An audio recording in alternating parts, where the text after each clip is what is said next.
ایک دفعہ پھر آپ کو خوش آمدید کہیں گے۔ پروگرام کے اس حصے میں بات ہوتی ہے آپ کے صحت کے حوالے سے معاملات اور مسائل پر، اور یہ براہ راست ہمارا سیگمنٹ ہے، اور اس میں ہماری کوشش ہوتی ہے کہ آپ جو پروگرام دیکھ رہے ہیں ان کو بھی پروگرام میں شامل ہونے کا موقع دیا جائے، اور اسکرین کے اوپر نمبر آپ کے ٹیلی فون کا چلا دیا جائے گا آپ سے کچھ دیر بعد، جس کے اوپر آپ کال کر کے پروگرام میں شامل ہو سکیں گے۔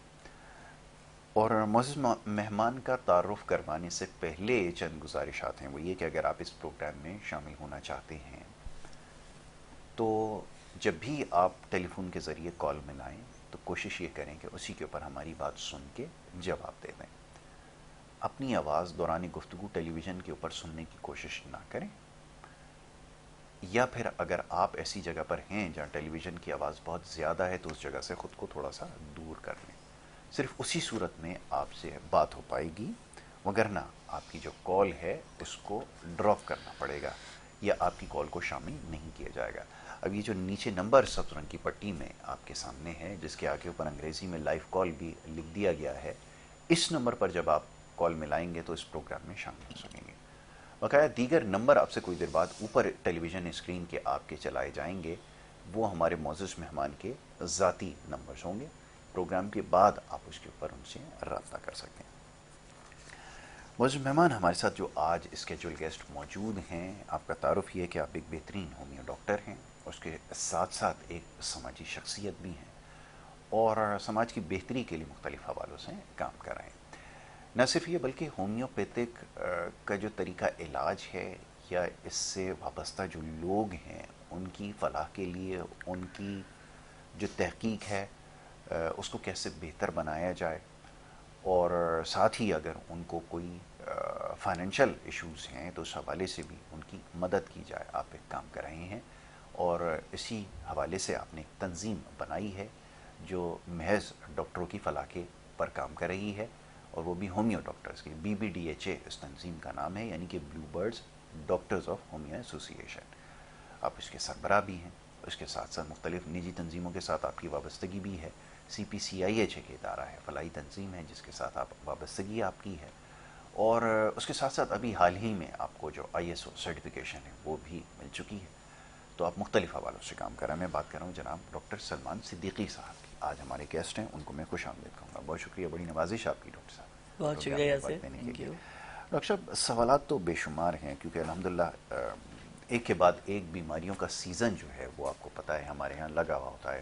پہلے بخار کھانسی کا ایک لہر آتی ہے، پھر اس کے بعد پیٹ کے امراض، اور پھر اگر کہیں خدا نہ کرے اگر برسات ہو جائے تو اس کے بعد جو امراض ہوتے ہیں اس کا اسپیل الگ ہوتا ہے، پھر موسم کی تبدیلی کے الگ ہوتے ہیں، پھر نہ جانے اور کتنے ایسے معاملات ہیں۔ تو خدا کا شکر ہے یہ سلسلہ جو ہے وہ رکتا نہیں ہے، کام ہمارا اور آپ کا چلتا رہتا ہے، تو یہ اس میں ایک دفعہ پھر جو ہے وہ اضافہ ہوتا چلا جا رہا ہے۔ اب یہ فرمائیے گا کہ میں ان کے علاج کی طرف اور ان کے سدباب کی طرف آؤں گا، لیکن پہلے جو ہومیوپیتھک کا جو طریقہ علاج ہے، میں ہمیشہ یہ بات آپ سے پوچھتا ہوں، اس کو کیوں چنا جائے، کیوں منتخب کیا جائے، اور فرسٹ لائن آف تھراپی کے طور پہ اس کو کیسے چوز کیا جائے، کیونکہ یہ تو محض میٹھی گولیوں کا علاج ہے، اس سے کیا واقعتاً شفا مل سکتی ہے؟ جواب دیجیے گا۔ اعوذ باللہ من الشیطان الرجیم، بسم اللہ الرحمن الرحیم، والعصر ان الانسان لفی خسر الا الذین آمنوا وعملوا الصالحات وتواصوا بالحق وتواصوا بالصبر۔ بہت شکریہ ادا کروں گا یاسر آپ کا کہ پروگرام میں مدعو کیا، اور آپ اتنے رسپیکٹ دیتے ہیں ہومیوپیتھک کو، اور بہت اچھے سوال کرتے ہیں، اور بہت اچھے سوال لاتے ہیں آپ ہومیوپیتھک کے لیے، اور شکریہ ادا کروں گا چینل K21 کا کہ جو ہمیں بہت اچھا پروموٹ کر رہے ہیں، ہومیوپیتھک کا بڑا ساتھ دے رہے ہیں۔ اور یاسر آپ کا تو شکریہ میں باہر اس لیے ادا کرتا ہوں کہ آپ ماشاءاللہ بس اب DHMS کی کمی رہ گئی ہے آپ کی، اگر آپ میں تو کہتا ہوں کہ اس طرف آئیں تو اچھا ہے، کہ بہت اچھا ایک ہو جائے گا ہومیوپیتھک میں، ایک اچھے اور ایک بہترین شخص اور ایک اچھے ڈاکٹر کا اضافہ ہو سکتا ہے۔ آپ نے جو ہے بڑی خوبصورت بات کی، میٹھی گولیوں کا علاج، دیکھیں یہ ہے اہم نکتہ جی، اور یہ آپ نے اٹھایا ہے یہ مجھے پتہ ہے آپ نے اٹھایا ہے اس کو۔ تو دیکھیں پتہ ہے کیا ہے، میٹھی گولیاں ہوں یا کڑوی گولیاں ہوں، علاج دو طرح میں تقسیم ہو جاتا ہے۔ میٹھی گولیاں ہومیوپیتھک آ جاتا ہے، کڑوی گولیاں جو ایلوپیتھک کی طرف لے جاتے ہیں۔ میٹھی گولیوں کی طرف جو رجحان ہے وہ کیا ہے؟ دیکھیں سب سے بڑی بات ہمیں اس کی فلسفی کو سمجھنا پڑے گا کہ اس کی تھیم کیا ہے، ہومیوپیتھک ہے کیا، اور اس کا طریقہ علاج کیا ہے۔ ہم دیکھنے میں دیکھتے ہیں کہ ہم نے میٹھی گولیاں جو ہے کھائی ہیں، اس میں جو دوا ڈلی تھی وہ دوا ہم نے منہ میں ڈالی اور اس سے ہم سامنے والے نے امیجن کر لیا کہ جی شفا ہو جائے گی۔ پہلی اور آخری بات تو اپنے ذہن میں یہ بٹھا لیجئے کہ شفا من جانب اللہ ہے، بے شک، کیونکہ ایک ڈاکٹر کا کام صرف یہ ہے کہ وہ دوا دے اور ٹیبل تک لا کے رکھ دے، اس کے بعد وہ بھی دعا کرتا ہے کہ میرے رب جس کو میں نے دوا دی اس کو تو اپنی رحمت سے شفا یاب فرما۔ میٹھی گولیوں کا جو دور تھا میں سمجھتا ہوں کہ اب وہ ظاہر سی بات ہے ہومیوپیتھک اب ترقی کر رہا ہے اور گاہے بگاہے قدم بقدم اپنی ترقی اور بہتری کی طرف آگے بڑھ رہا ہے، تو اب وہ دور تقریباً جو ہے وہ ختم ہوتا جا رہا ہے اور اب اس کی دوا جو ہے ڈراپس نے لے لی ہے۔ لیکن پھر بھی میں آپ کے سوال کا جواب ضرور دوں گا کہ میٹھی گولی کا کانسیپٹ یہ ہوتا ہے کہ اس میں کیونکہ یہ دوا تیز ہوتی ہے تو یہ ڈائریکٹ زبان پر ٹپکائی نہیں جا سکتی، کیونکہ اس میں تیزی ہوتی ہے تو اس سے زبان میں انفیکشن ہونے کا یا چھالے پڑنے کا ڈر رہتا ہے، تو پھر اسے میٹھی گولیوں میں ڈال کر استعمال کرایا گیا، پاؤڈر بنا کر استعمال کرایا گیا کہ کسی صورت میں یہ باڈی کے اندر اپنا جا کے کام کرے۔ تو جب میٹھی گولی آپ کھاتے ہیں شوگر کے اوپر ڈال کے اس کو کین شوگر میں، تو آپ جب رب کرتے ہیں زبان کے اوپر تو آپ کی زبان کے اوپر میکزیمملی 18,000 پلس جو ہے آپ کے سیلز ورک کر رہے ہوتے ہیں، آپ کے کرز ورک کر رہے ہوتے ہیں، جو فوری طور پہ اس دوا کو اس پوائنٹ تک پہنچا دیتے ہیں جہاں پہ اس کی ضرورت ہوتی ہے۔ مثال کے طور پہ اگر بخار ہے، ہم نے 10 ٹیبلٹ دے دی جس میں دوا ڈلی تھی، تو جب وہ زبان پر رب ہوگی تو ربنگ ہوتے ہوتے ہوتے وہ وہاں تک اعصاب کے ساتھ پہنچتی ہے، کیونکہ ہومیوپیتھک کا بیسک ورک جو ہے وہ اعصاب ہے، ٹھیک ہے جی، نروس سسٹم اور بلڈ سسٹم ہے۔ بعد میں اسٹمک اور دوسرے سسٹم کی بات آتی ہے، کیونکہ زبان پر دوا پڑتے ہی وہ اپنا رنگ دکھا دیتی ہے، اس میں انتظار کی ضرورت نہیں پڑتی۔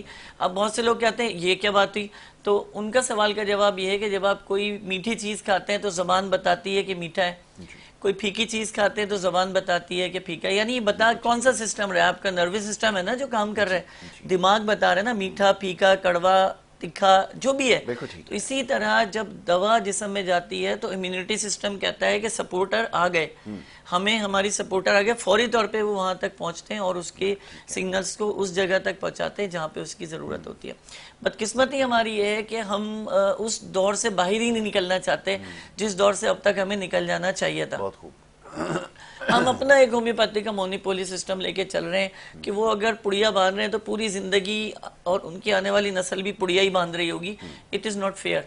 جو ہومیوپیتھک ہے اب وہ اپنے آپ کو تبدیل کر رہی ہے اور اس تبدیلی میں آنے والے ڈاکٹر جب تک حصہ نہیں لیں گے یہ تبدیلی نہیں آ سکتی۔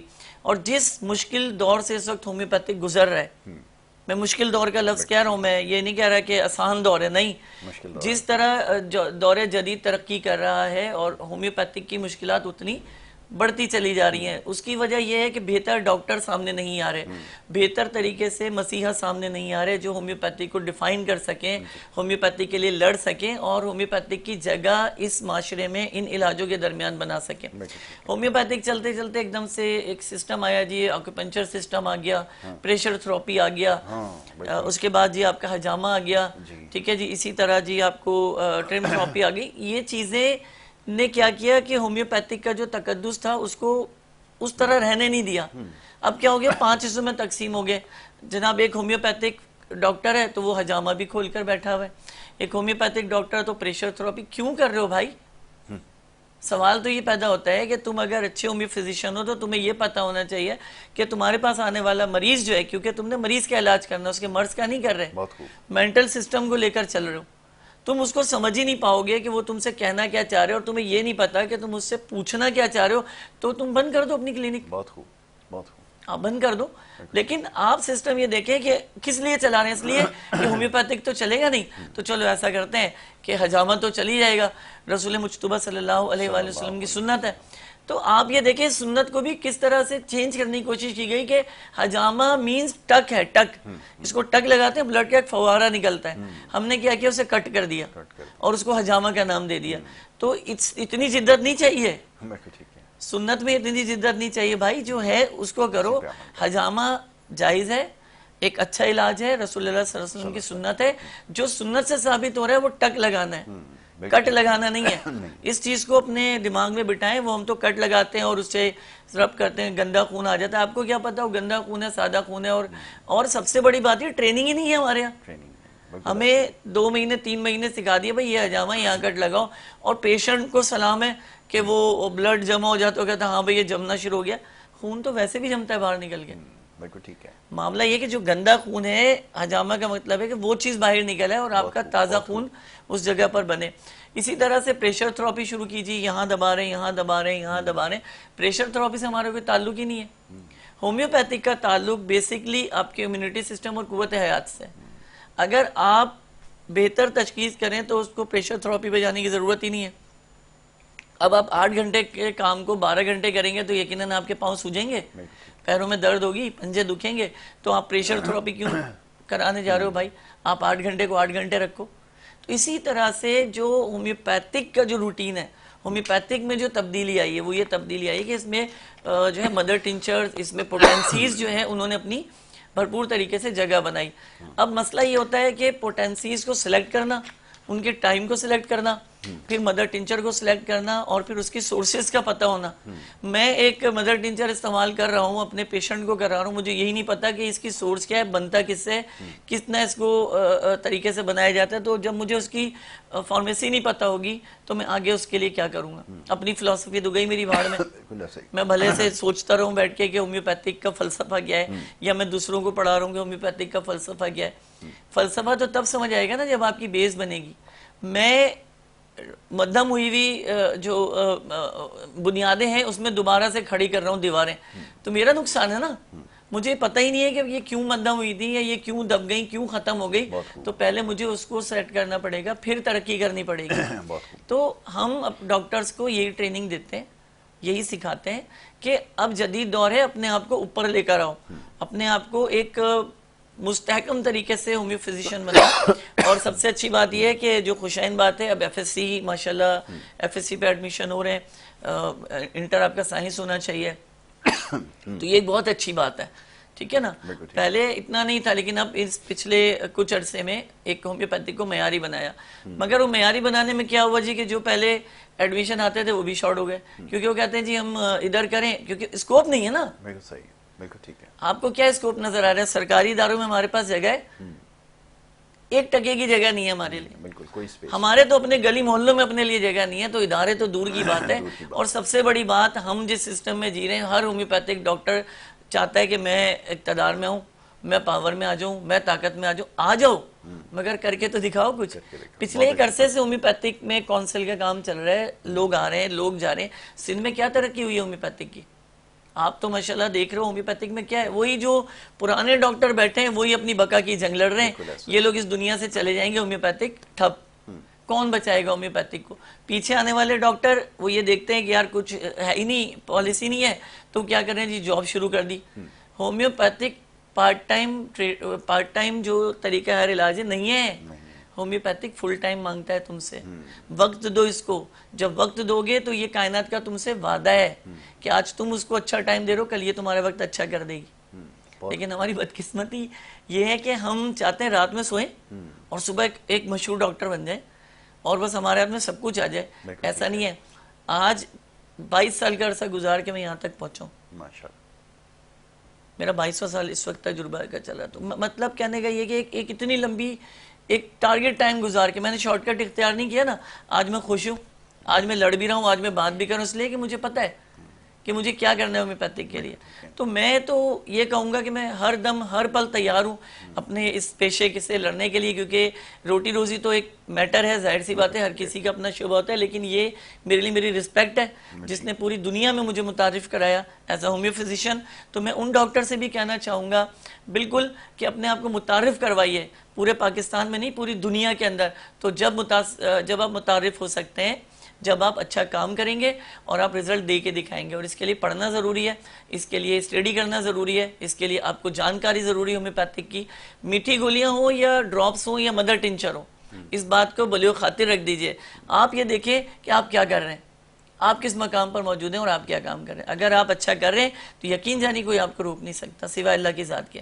اور جو 70 ماہوں سے زیادہ پیار کرے تو وہ آپ کو کیوں روکے گا؟ وہ تو اپنے کیا کہیں گے؟ خلق کی خدمت ہی چاہے گا نا آپ سے. بالکل ٹھیک ہے. اچھا اب ہم آگے چلتے ہیں، تھوڑی سی بات ہو جائے مختلف بیماریوں کے حوالے سے. اور اچھا لائیو کالر ہے لاہور سے، کالر کو شامل کرتے ہیں، بالکل جی، گفتگو کے انرجی ہماری سلسلے ہے کو تو آگے جاری رکھیں گے. بوسٹر ہے ہمارا جی، بوسٹ ہے. جی السلام علیکم.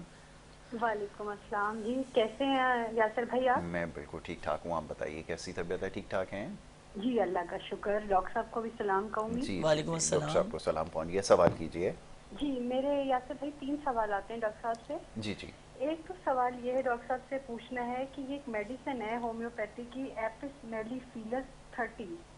ٹھیک جی ہے. جی، ایپس جی میلیفیکا. یہ پوچھنا ہے ڈاکٹر صاحب سے کہ یہ کس پرپس کے لیے استعمال ہوتی ہے، ٹھیک اور ہے اس کا تھوڑا یوزیج بتا دیں کہ کون سے بیماریوں میں اس کو یوز کیا جاتا ہے. ٹھیک ہے. دوسرا سوال. میرا سوال ہے ڈاکٹر صاحب سے کہ میری والدہ کو تقریباً 15-20 سال سے ایسے ہوتا ہے کہ صبح جب اٹھتی ہیں نہار منہ تو ان کو بہت زیادہ 10-12 منٹ 15 منٹ تک کھانسی آتی ہے، بہت زیادہ جی کھانسی آتی ہے. ٹھیک. اور ان کے ایکس رے وغیرہ کئی دفعہ کروائے ہیں، وہ اللہ کا شکر ہے بالکل کلیئر ہیں. بالکل اور ٹھیک جب ہے. کچھ کھا لیتی، ناشتہ کر لیتی ہیں تو اس کے بعد ٹھیک ہو جاتی ہے، اور کھانسی میں بلغم بھی، مطلب بلغم والی کھانسی آ رہی جی ہوتی ہے. جی تو بالکل ٹھیک ہے. مطلب ایکس رے جتنی دفعہ کروایا وہ صحیح ہے، اور کھانسی کا سرپ کبھی کبھار لے لیتی ہیں تو 1-2 دن فرق پڑ جاتا ہے، مگر یہ کنٹینیوسلی ان کے ساتھ یہ سچویشن رہتی ہے. ٹھیک ہے. اور تیسرا میرا ڈاکٹر صاحب سے ایک سوال ہے کہ جی انہوں نے پچھلی دفعہ تو ان کا شو نہیں ہوا تھا، اس سے پچھلی دفعہ جب ڈاکٹر صاحب آئے تھے تو انہوں نے سورہ کوثر کا ورد بتایا تھا جی 41 بار جی بسم اللہ کے ساتھ. تو ڈاکٹر صاحب سے یہ پوچھنا ہے کہ بسم اللہ الرحمن الرحیم یہ ہر دفعہ 41 مرتبہ پڑھنی ہے یا صرف شروع میں 1 دفعہ پڑھنی ہے؟ ٹھیک ٹھیک ہے جی ٹھیک ہے. ابھی آپ کے تینوں سوالوں کے جواب لیتے ہیں. بہت شکریہ، آپ نے لاہور سے بہن ہماری کال کر رہی تھی اور بڑی تفصیل سے انہوں نے تو دوا کے حوالے سے انہوں نے پوچھا. ہومیوپیتھک جی بڑا سمیٹ کے جو سوال کیا نا، سب سے جو پہلا سوال تھا ایپس میلیفیکا اس دوا کا پورا نام ہے. اور ہومیوپیتھک برادری میں اس دوا کی بڑی اہمیت ہے اور بڑی وقت ہے. ٹھیک ہے. اور اس کا بیسک جو اس کی نشانیاں ہیں اور اس کی جو علامات ہیں جو سامنے آتی ہیں وہ سوزش اور سوجن ہے. انفلمیشن کے ٹھیک لیے ہے جی. یوز ہوتی ہے. اور بالکل ٹھیک اس ہے. کی سب سے بڑی علامت یہ ہوتی ہے کہ وہ جگہ سوج جاتی ہے، وہاں ورم آتا ہے اور ٹیسوں والا درد ہوتا ہے، جیسے لہریں اٹھیں، یعنی کسی نے جیسے ایک شہد کی مکھی ڈنک مارتی ہے تو اس طرح سے یہ جو ہے لہریں مارتا ہے اور سوج جاتا ہے وہ جگہ، اور وہ شدید ٹینڈرنیس ہو جاتا ہے، بہت درد کرنا شروع کر دیتا ہے، یعنی ٹپکن ہوتی ہے کہ اتنا کہ جیسے کوئی بچھو کاٹ گیا اس جگہ پر، اتنا درد ہوتا ہے. تو اس کے لیے ایپس 30 میں استعمال کرائی جا سکتی ہے. اس کے علاوہ بخار جو بچوں کو خاص کر کے جو ہے گرمی کے موسم میں بہت شدت اختیار کر جائے یا لو لگنے کی وجہ سے ہو جائے، اس میں ایپس بہت اچھا پروسیس کرتی ہے.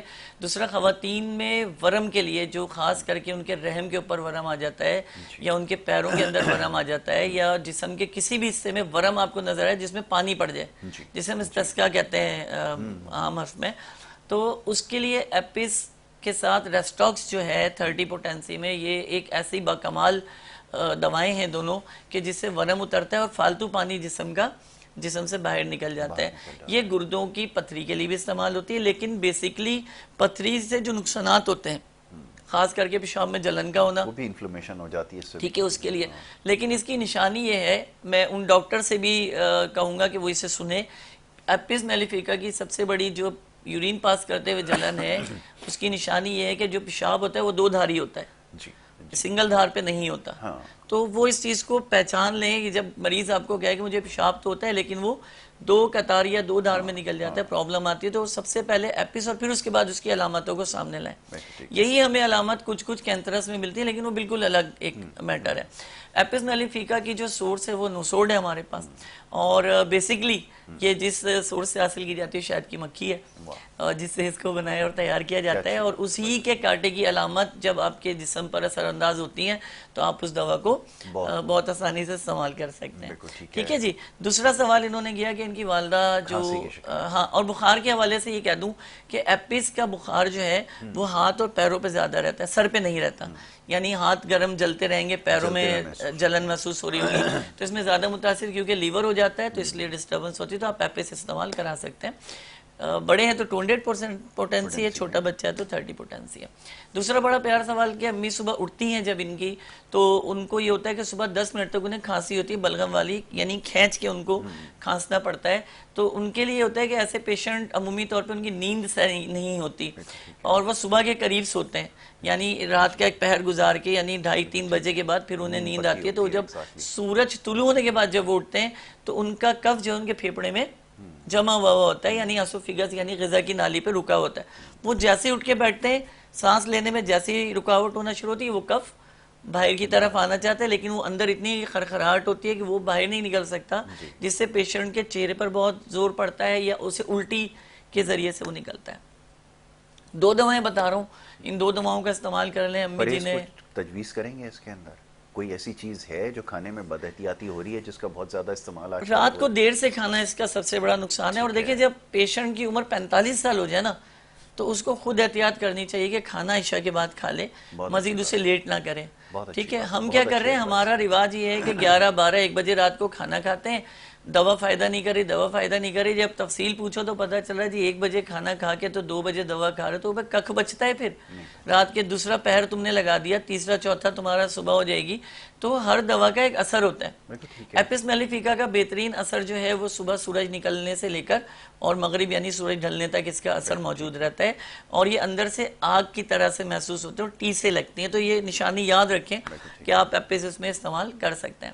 ان کی والدہ کے لیے سب سے بہترین دوا جو ہے وہ ایپیکان ہے، ٹھیک ہے جی؟ اگر اس کو پراپر استعمال کریں، رات کو سوتے ہوئے اس کے 15 قطرے اور صبح اٹھتے ہی یعنی جس وقت وہ اٹھی ہیں فجر کے وقت نماز اسی وقت 15 قطرے اس کے پی لیں، تو انشاءاللہ تعالی 2 سے 3 مہینوں میں یہ مسئلہ ہمیشہ کے لیے ان کا حل ہو جائے گا۔ اسی میں دوسری دوا جو دوپہر میں دینی وہ اینٹیمونیم ٹارڈ ہے، جو 200 پوٹینسی میں دینی ہے۔ اس سے یہ ہوگا کہ دن بھر کا جتنا بھی نیگیٹیوٹی ہوگی وہ یورین پاس کے ذریعے یا اسٹول پاس کے ذریعے باڈی سے باہر ہو جائے گی۔ تیسرے جو انہوں نے بات پوچھی سورہ کوثر کے حوالے سے، تو دیکھیے میں جو آپ کو بات بتاتا ہوں وہ سب وہ بات ہے کہ جس میں میں اسلام کے دائرے میں رہوں اور اس سے باہر نہ نکلوں، ٹھیک ہے؟ اسی سورہ کوثر کا ناجائز فائدہ بھی اٹھانے والے اٹھاتے ہیں اور گناہ کے مرتکب بھی ہوتے ہیں اور دین کے دائرے سے بھی خارج ہوتے ہیں، اور رب نے انہیں کافر کہا، وہ کافروں میں شمار ہوتے ہیں۔ تو ہمارا دین ہمیں اچھا سکھاتا ہے، تو بسم اللہ الرحمن الرحیم آپ کو ہر بار پڑھنا پڑے گا، 41 بار میں ہر بار بسم اللہ الرحمن الرحیم پڑھ کے پھر سورہ کوثر پڑھی جائے گی۔ پانی پہ دم کریں، میٹھے پہ دم کریں، کسی بھی چیز پہ دم کر کے آپ اسے استعمال کر سکتے ہیں۔ آپ کو ایسی جگہ خطرہ ہے کہ جہاں پہ کوئی جھگڑا ہے یا وہاں ہے اور آپ کو خطرہ ہو گیا اور یہ ہمیں نقصان پہنچا سکتے ہیں، تو آپ سورہ کوثر پڑھ کے اپنے پہ دم بھی کر سکتے ہیں، کھا بھی سکتے ہیں۔ اچھا، میرا اس میں سوال یہ کہ عموماً جو ہمارے یہاں کاف کے پیشنٹ ہیں، یہ میرا اپنا سوال ہے، میں چاہوں گا ذرا نہیں آپ ضرور کریں، آپ کے سوال بھی خطرناک ہوتے ہیں ویسے۔ یہ جاننا چاہتا ہوں کیونکہ ہمارے یہاں ایک تو چاول کا استعمال بہت زیادہ کیا جاتا ہے جو اصل میں مین کاز کر رہا ہے بہت سارے کیسز کے اندر، کیونکہ میں خود پہلے چیز اپنے اوپر اپلائی کروں پھر اس کے بعد بتاؤں، تو وہ ایک میرے ساتھ جب یہ پرابلم ہوا تو میں نے چاول کو مکمل کوئٹ کیا تو میں نے دیکھا فوراً سے رزلٹ آنا شروع ہوئے۔ دوسری چیز جس پہ میں نے بہت زیادہ تھورو اسٹڈی کیا وہ یہ کہ جو پیاز ہے وہ ان چیزوں کو نیوٹرلائز کر دیتی ہے، جتنی بھی سالٹ کی فارمیشن ہوتی ہے اس کو اگر نیوٹرلائز کرنا ہے تو یہ کچی پیاز جو لوگ کھانے میں استعمال کرتے ہیں، ویسے اس کے بہت سارے بینیفٹ ہوتے ہیں، لیکن جب ہم میڈیکیشن کے اوپر ہوتے ہیں تو اس کو نیوٹرلائز کر رہی ہے۔ کیا آپ ایسی صورت میں سجیسٹ کرتے ہیں کہ میں آپ سے یہ کہوں کہ مارننگ شو آپ رات میں کریں، آپ کر لیں گے؟ یہ بہت اچھی بات آپ نے، ممکن نہیں ہے نا، تو اسی طرح آپ نے کہا چاول، تو آپ چاول کو جب درست ٹائم پہ ہی نہیں کھائیں گے تو اس نے پرابلم کرنا ہے، بہت اچھی بات آپ میں سمپل بات کر رہا ہوں نا یاسر۔ میں کہوں کہ آپ کا مارننگ شو رات 8 بجے شروع ہوگا تو آپ مان جاؤ گے کہ یار کیا بات کر رہے ہو بھائی، رات کا پہر ہے، کہاں سے مارننگ ہو جائے گی؟ تو اسی طرح ہر چیز کا ایک لیول ہے۔ اب پیاز کا آپ نے ذکر کیا، پیاز کا ٹائم دوپہر کا ہے، رات کا تو ٹائم ہے ہی نہیں پیاز کا، کہ سختی سے منع فرمایا گیا ہے کہ پیاز کھا کے لہسن کھا کے مسجد بھی نہیں جاؤ کہ تمہارے منہ سے بدبو آئے گی، فرشتے دور ہو جاتے ہیں۔ تو آپ کو جب منع کر دیا گیا لیکن آپ وہی حرکتیں کرتے ہیں، رات کو کہیں بھی آپ کھانا کھا رہے ہیں سلاد پیاز ہونا ضروری ہے، کیوں بھائی؟ جب منع کر دیا تو کسی وجہ سے منع کیا ہے نا، تو رات کو پیاز ایسیڈیٹی پیدا کرتی ہے اور آپ کو امیونٹی سسٹم کو برباد کرتی ہے، ایکٹیو نہیں کرتی، لیکن یہی پیاز دوپہر میں آپ کے کھانے کے ہاضمے میں فائدہ اس لیے دیتی ہے کہ اس میں ایسڈ ہے، الکلائن اس میں مل رہا ہے آپ کو اور کھانا آپ کا بہتر ہضم ہو رہا ہے۔ دوپہر کے بعد آپ کو پیاز کھانے کی اجازت نہیں ہے۔ اسی طرح چاول کھانے کا بہترین وقت دوپہر کا ہے، اور کیا وقت ہے؟ دوپہر 12 سے 3 بجے کا۔ آپ 3 بجے کے بعد چاول کھائیں آپ لڑ جائیں گے بالکل، سستی کاہلی. 4 بجے 5 بجے. اس کی وجہ ہے کہ ہم 6 بجے تک بریانیاں اور پلاؤ کھا رہے ہوتے ہیں, تو اس میں تو ہماری غلطی ہے. اور میں نے حدیث مبارکہ پڑھی تھی, اب مجھے نہیں پتا, ظاہر ہے کتابیں تو بہت ساری حدیثوں کی, جس میں نے چاول کے حوالے سے پڑھا اور میں بھی بڑا جو ہے حیران ہوا, جس میں رسول اللہ صلی اللہ علیہ وسلم نے فرمایا کہ چاول ایک بے ضرر اجناس ہے کہ جو تمہیں نقصان نہیں پہنچاتا, ہاں اگر اسے وقت پہ کھائے جائے. تو میں نے تو اس لیے پڑھا, میں اس لیے شیئر کر رہا ہوں, ظاہر ہے یہ تو حدیث ہوتی ہے اور اس کے لیے کوئی مسٹیک کی گنجائش نہیں ہوتی. مجھے نہیں پتا آپ میں سے کسی نے پڑھی ہو یا نہیں پڑھی ہو, لیکن چاول کو بے ضرر کہا گیا, لیکن اس صورت میں ضرر پہنچانے والا کہا گیا جب اسے غلط استعمال کیا جائے. اب چاول کا بہترین طریقہ وہ سادہ کھانا ہے, سادہ چاول. وہ ہم لوگ کیا کر رہے ہیں, ہم لوگ بریانی, پلاؤ, تہاڑی, کھچڑی, ارے اللہ معاف کرے, جو مل سک رہا ہے چاول میں ڈال رہے ہیں. کچھ نہ بچا تو چائنا والوں نے جو چائنیز کر دیا, اس کو لے میرا بھائی اس میں سب ڈال دو, جو گھر کا بچا کچھ ہے وہ چائنیز ہو گئی. ارے ظالموں, تو خود اپنا نقصان کرو گے. چاول کھانے کا صحیح وقت دوپہر کا ہے, وہ بھی سادہ چاول کھانے کا ہے. بہت خوب. چاول میں دال ملا سکتے ہو, سبزی ملا سکتے ہو, اس میں کسی نے تمہیں یہ نہیں کہا کہ اس میں پکا کے بیڑا غرق کر دو. بہت خوب. ڈاکٹر صاحب میں چاہوں گا اس کے اوپر آپ کا جو یہ بیان ہے یہ جاری رہے, لیکن ایک بریک کے لیے کہہ دیا گیا, ایک جی بالکل, بریک لے لیتے ہیں. بریک بھی ضروری ہے. جو سلسلہ جاری رکھیں گے آپ دیکھتے رہیے گڈ مارننگ کراچی.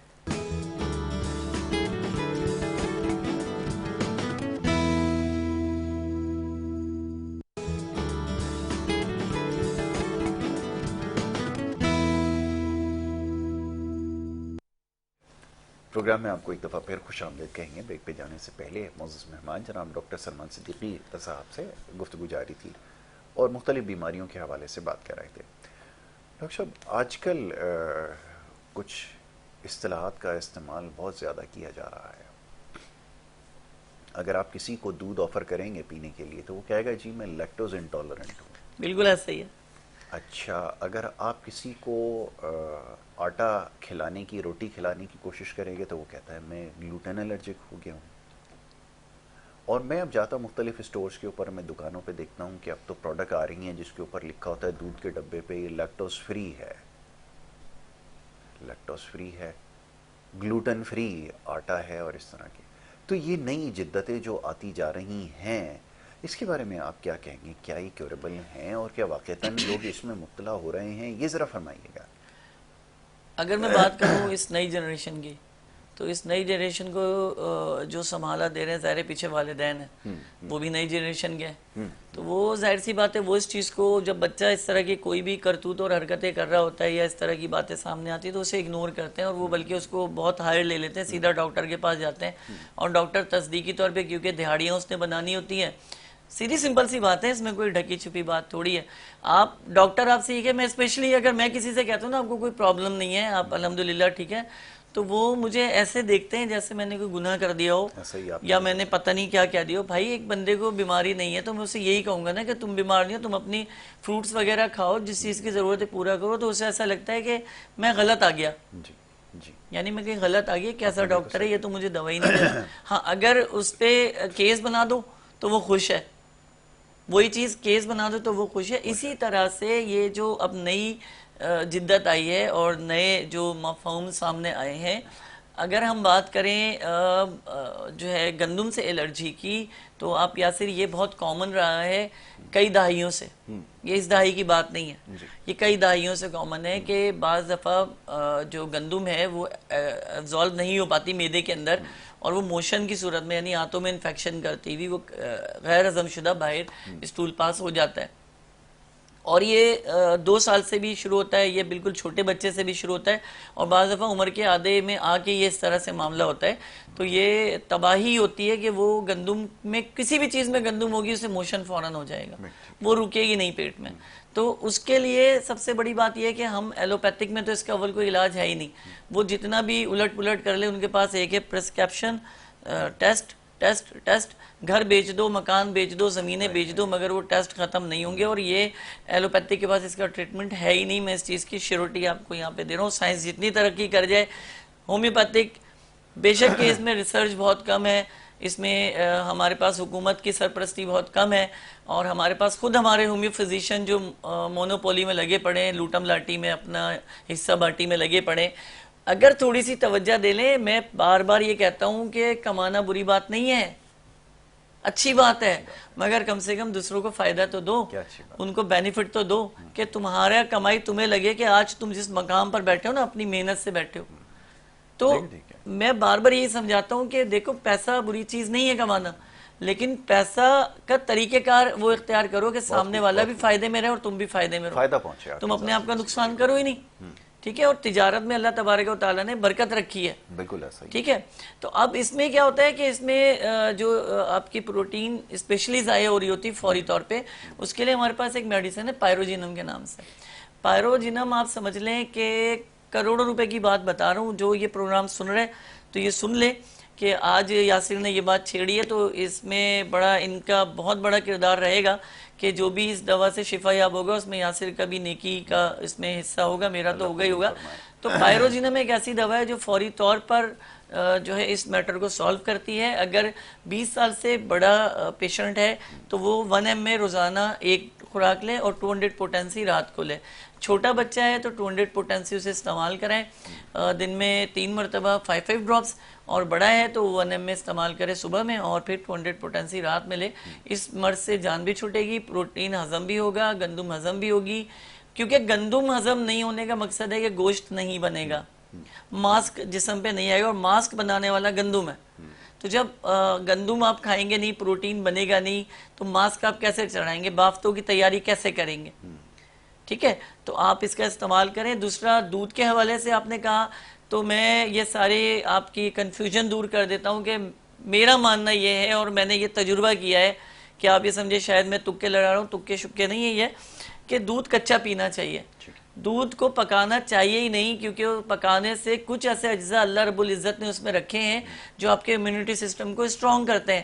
دودھ پکانے کے بعد ہم ملائی اس پہ سے اتارنے کے بعد جو دودھ پیتے ہیں وہ پانی ہے، وہ اسے دودھ میں شمار نہیں کیا جاتا، کیونکہ اصل جو پاور ہے، آپ دیکھیں نا، آپ دودھ سے گھی بناتے ہیں، آپ دودھ سے مکھن بناتے ہیں، ٹھیک ہے، آپ دودھ سے ملائی اتار لیتے ہیں، 3 بڑے جو کیٹیگریز تباہ کر دیتے ہیں آپ. تو اگر آپ اس کو خالص پئیں تو کیا آپ کے جسم پہ طاقت نہیں آئے گی، کیا آپ کے جسم میں قوت نہیں آئے گی. اسی طرح گندم کی خالص روٹی بنا کر کھائیں جس میں ہم بھوسی الگ کر دیتے ہیں، میدا الگ کر دیتے ہیں، سوجی الگ کرتے ہیں، تو اس میں بچتا کیا ہے، اس میں بھی ہم 170 اور 180 روپے خرید کے کھائیں تو ڈیش ہے پھر ہماری زندگی کی. بہت خوب، بہت اچھا. تو مقصد سمجھانے کا صرف یہ ہے کہ دیکھیں کچھ چیزیں ایسی ہیں جو بہت کامن ہیں. ٹھیک ہے، پھلوں میں ہم سب سے پہلے جاتے ہیں اس پھل کی طرف جس کی قیمت 400 روپے. بھائی کیا ضرورت ہے، آپ کو وہی 200 روپے میں بھی مل سکتی ہے، کوانٹٹی ٹھیک ہے اتنی بڑی نہیں ہوگی، لیکن پروٹین اور باقی چیزیں تو وہی ہوں گی. سب سے بہترین غذا ہے کیلا. ٹھیک ہے، ہر پورے 12 مہینے ملتا ہے، سستا بھی ہوتا ہے، اور بچوں کی فیوریٹ، بڑوں کی، سب کی فیوریٹ ہوتی ہے. دوسرے نمبر پہ پالک 12 مہینے ملتی ہے، ہفتے میں 1 بار بنا کے کھائیں. آئرن سپورٹر ہے بہت بڑی، اس سے خون کی کمی پوری ہوتی ہے. ہمارے ہاں کراچی میں خاص کر کے یہ 70% لوگوں کو ہضم نہیں ہوتا آئرن. یہ بھی میں آپ کو تھوڑا کلیئر کر دوں کہ وہ ہم اتنی چیزیں الٹن پولٹن لے چکے ہوتے ہیں کہ اندر اس میں یونٹی ہوتی نہیں ہمارے سیلز کے اندر. کوانٹٹی بھی تو ہمارے الحمدللہ اگر آپ کسی کو کھانے کے لیے کہیں تو خیال یہ ہے کہ ایک پتا اگر آپ اس کا کھا لیں، اگر آپ اس کو ہلکا سا اسٹیر فرائی کر کے یا کسی بھی شکل میں سیلڈ کے اندر شامل کر کے کھا لیں تو شاید گزارا ہو جائے. وہ جب تک اس تعداد میں کوانٹٹی میں اگر نہیں بنے گا تب تک ہمارے یہاں نہیں. اچھا میں آپ کو ایک مزے کی بات بتاؤں یاسر، یہ جو ساگ ہوتے ہیں نا بیسیکلی پکا کے کھائے نہیں جاتے. ہم تو ستیہ ناش کرتے ہیں ان کو پکا کے. اصل میں ساگ کا جو ہے اسے دھو کے فریش کر کے اور آپ کو ویسے روٹی کے ساتھ یا چاول کے ساتھ آپ اسے ایسے سلاد کھا سکتے ہیں. ہم نے یہاں پالک کا ستیہ ناش کیا، ہم نے یہاں میتھی کا ستیہ ناش کیا، ہم نے یہاں پہ جتنا کچھ مولی کے پتوں کا بیڑا غرق کیا، گاجر کے پتوں کا بیڑا غرق کیا. یعنی ہمیں جو کچھ مل سک رہا ہے. گوبھی is a condition for salad ہے، وہ کوئی سالن نہیں ہے جسے پکا کر کھایا جائے. پھول گوبھی پکا کر کھائی جاتی ہے، وہ بھی بوائل کر کے، جس کا طریقہ اس کا ہم کیا کرتے ہیں کہ ستیہ ناش کر دیتے ہیں.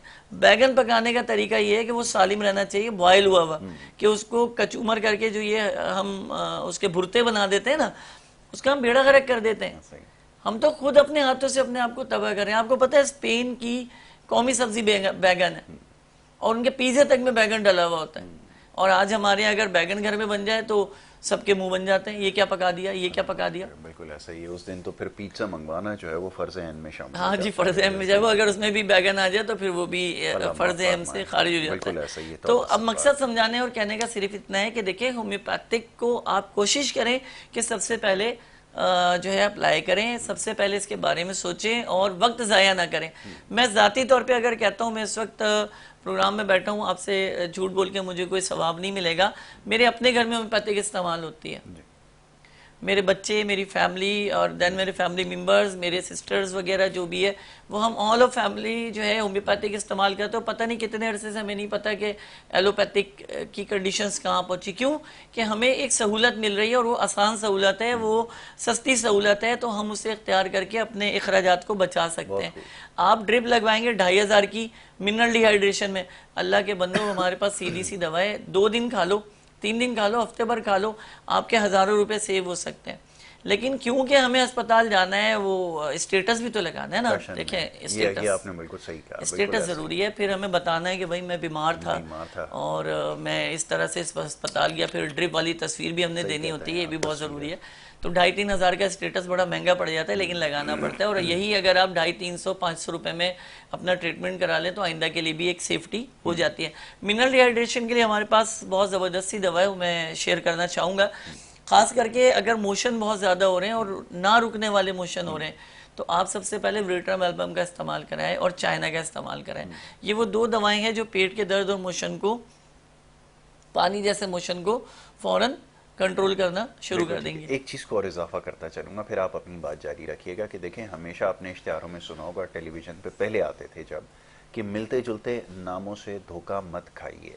تو یاد رکھیے گا جن دوائیوں کے بارے میں بتایا جا رہا ہے یہ ہومیوپیتھک میڈیسن ہیں، اور یہ صرف ہومیوپیتھک اسٹورز کے اوپر جا کر آپ ان کو طلب کیجئے گا، ورنہ پھر کنفیوژن آپ کو رہے گی. بالکل کنفیوژن رہے گی، اس لیے کہ آپ کو کہیں ملیں گی نہیں. یہ بیسکلی ہومیوپیتھک میڈیسن ہے جس کا استعمال جو ہے وہ بہت زیادہ ضروری ہوگا، اور آپ جب کسی بھی ہومیوپیتھک پہ جائیں گے وہاں ملے گا. تھوڑی سی پرابلم ہمارے لیے آتی ہے کہ اب ان پچھلے 10 سالوں میں کہہ لیں یا 5 سالوں میں کہہ لیں یا 3 سالوں میں کہہ لیں کہ ہومیوپیتھک بہت ہی مطلب عام بندے کی حدود سے باہر ہوتی جا رہی ہے. ہم ایک وقت نعرہ لگاتے تھے سستا علاج سستا علاج سستا علاج، تو یہ سستا ہوئی تھا گولیوں والا کہ اس میں 4 قطرے ڈال کے 5-10 روپے میں دے دی جاتی تھی. اور اب نارملی اگر ڈاکٹر دوا دیتا ہے تو 500 روپے ہفتے میں اسے وارے میں نہیں آتی. اس لیے کہ پیچھے جو معاملات چل رہے ہیں، یہ جو لفظ پیچھے سے ہے نا، کہ پیچھے وہ ہے کہ جب سونامی آتا ہے نا تو لہریں آگے نکلتی اور تباہی مچاتی ہے، اور پیچھے سمندر پھر اپنے مقام پر آ جاتا ہے. تو یہ وہ جو لہریں ہم کھا رہے ہوتے ہیں نا، تو ہم یہ کہتے ہیں پیچھے سے، وہ پیچھے سے کیا یار، کچھ نہیں ہوتا. بات یہ کہ ہم نے خود مشکلات پیدا کی ہیں، ہم نے خود اپنے لیے مشکل پیدا کی. ہم پاکستانی دوا کیوں نہیں لے سکتے؟ ایک دوا جو مجھے 100 روپے میں یا 200 روپے میں یا 300 میں میسر ہو سکتی ہے، اس کے لیے میں 3000 کیوں خرچ کروں؟ کیا اچھی بات آپ نے کی، واقعی اس کو سمجھنے کی ضرورت. ایک دوا جو میں آرام سے بہت بہت بہت ایکسپینسو لے لوں گا، 500 روپے کی یا 800 روپے کی مجھے پورا پیکج مل جائے گا میرے معاملے کا، تو یا 1000 روپے کا مجھے مل جائے گا، تو میں اس کے لیے میں 1500 سے 2000 اپنے کیوں خرچ کروں گا؟ بات صرف اتنی سی ہے کہ ہمارا ایمان ڈبے کے دودھ پر ہے، کھلے دودھ پر نہیں ہے. کیونکہ کھلا دودھ گندگی بھی ہوگی تو اس میں یہ بھی تو ہوگا، اس میں ہاتھ ڈالیں گے تو وہ جو دودھ تمہارے پاس آ رہا ہے ڈبوں میں، وہ تمہیں یقین ہے کہ وہ دودھ ہے اس کے اندر؟ تم کیا گارنٹی دے سکتے ہو؟ کھلے دودھ میں تو تمہیں پتہ ہے کہ ایک شخص لا رہا ہے، ٹھیک ہے، اس کے باڑے اپنے وہ لا کے تمہیں دے رہا ہے. تو جو ڈبے میں آ رہا ہے اس کا کیا تمہیں بھروسہ ہے؟ صرف ٹیٹرا پیک کا بھروسہ ہے. ٹیٹرا پیک کا کرتے کیا ہو سالوں، دودھ نکالا اور بعد میں ڈبہ پھینک کے کچرا ہی کرتے ہو نا. کم سے کم کھلا دودھ لا کے کچرا تو نہیں کر رہے. میں ذاتی طور پہ اگر 4 ڈبے لے کر آ رہا ہوں تو اس کا مطلب ہے 4 ڈبے میں نے کچرا کیے نا، وہ تو ابزالو ہی نہیں ہوتے کیونکہ اس میں پلاسٹک ہوتا ہے، اور پلاسٹک تو آپ کو صدیوں نہیں جذب ہوتا.